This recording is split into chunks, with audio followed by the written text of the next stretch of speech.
one of the things that Steve's been doing, Steve Moran, who runs Senior Housing Forum, is interviewing movers and shakers in the business.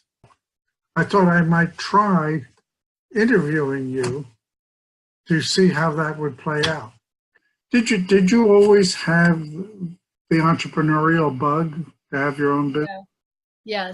Yes. And my mother is an entrepreneur, and my grandfather was an entrepreneur. Even my father was an entrepreneur, so it's in our blood. Yeah, it's hard to work for other people when you've done that your whole life and you've basically been in charge of yourself and your own schedule.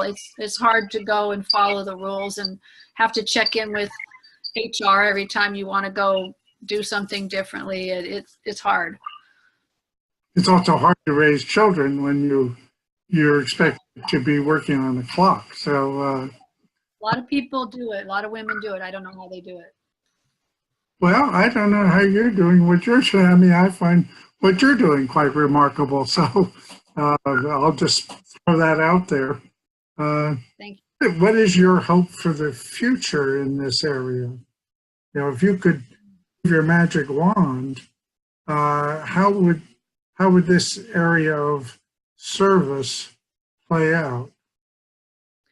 There would be ways for people to stay in their own home, which I think the majority of people want, and they would be able to afford to have the care that they need in their own home.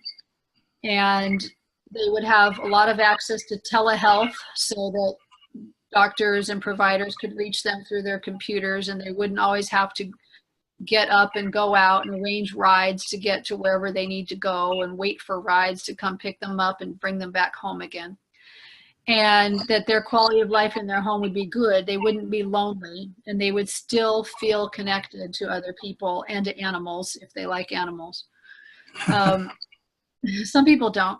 And then for people who you don't, okay. Go ahead. I'm sorry. That's okay. No, but there are people who don't. And for people who want to be in a communal living, I want it to be something where people feel valued.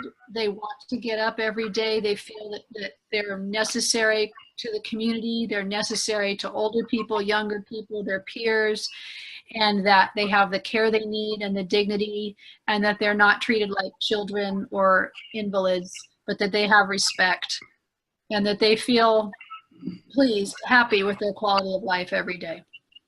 One of the things that I've been thinking about is this word retirement. You know, a lot of people move into senior housing attracted by the word retirement, and then they retire. They really having purpose, and I see that as a challenge. So I'm hearing you say that for yourself, that would not be something that would be appealing to you. Am I correctly hearing what you're saying? That you yourself would not want to just retire, even if you were 95 years old?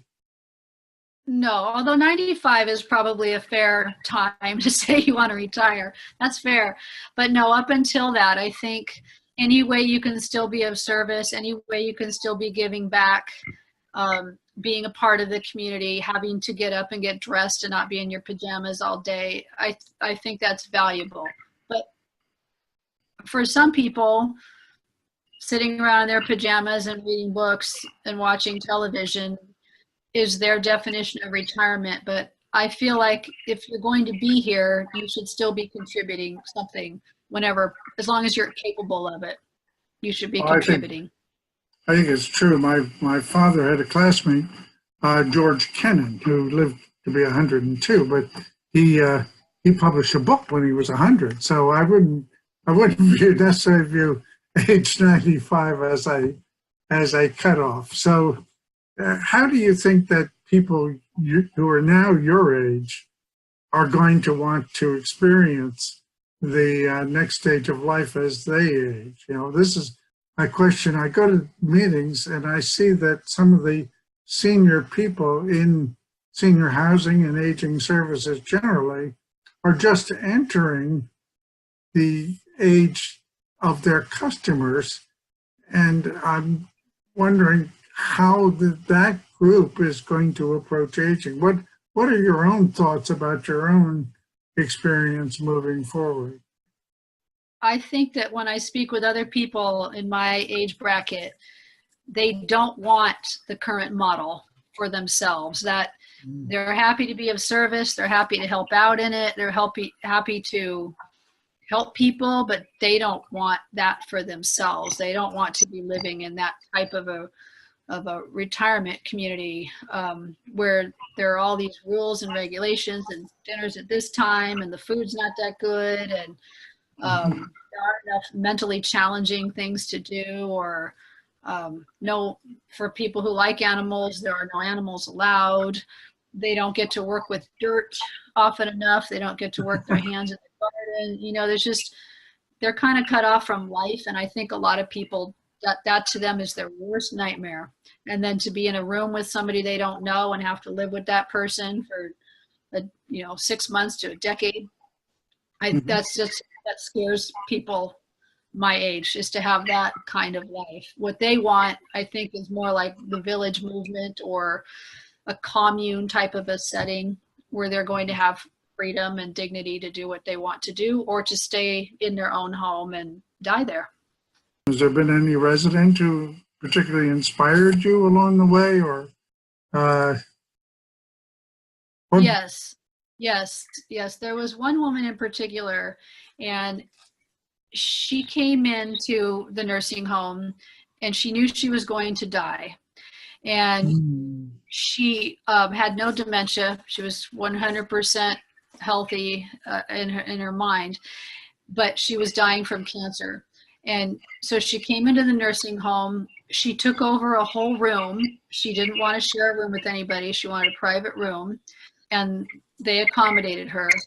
And for the first couple of weeks that she was there, I spoke with her and I said, I want to get you into some activities. You're in your room alone. And she had a family who came to visit, but I says, I really want you to come in here. And she said, no, this isn't what I want to do. And finally, after talking to her and realizing that she had left this beautiful life in San Diego, she had a property in Del Cerro with fruit trees and flowers, and she was well read and well spoken, and she played some instrument. I don't remember what that was either, and she didn't want to touch that anymore. But not only did she know how to live, she knew how she wanted to die, and she knew exactly how she wanted to age. And after I spoke with her, I realized if she doesn't want to come in here in the activities room and this is what she wants, I have 100% respect for the way that she handled her end of her life. And it was very inspiring that everybody should be able to do this. Everybody should be able to dictate what their terms are and then die that way. That's beautiful. That really is. I mean, I think we're all a little afraid of dying. So to hear stories of people just embracing it, that is really beautiful.